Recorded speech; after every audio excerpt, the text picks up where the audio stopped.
আসসালামু আলাইকুম, সবাই কেমন আছেন? আশা করি ভালো আছেন। এখানে বেগুন ভাজা হবে, ডিম দিয়ে নিয়ে নিচ্ছি কাঁচামরিচ, পেঁয়াজ কুচি, ধনিয়া, বেগুনের মাঝখানের অংশ কুচি কুচি করে কেটে নেবেন, স্বাদ অনুযায়ী লবণ, সব কিছু দিয়ে ভালো করে মেখে নেবেন। 2টা ডিম দিবেন।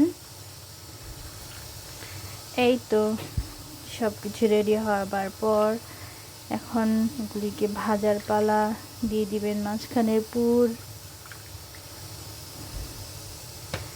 তারপর এক সাইড হলে আরেক সাইড উল্টিয়ে নেবেন। এভাবে ভাজা ভাজা করে নেবেন। এখনও যারা আমাদের সাথে আছেন তারা আমাদেরকে লাইক করে ফেলুন টুক করে।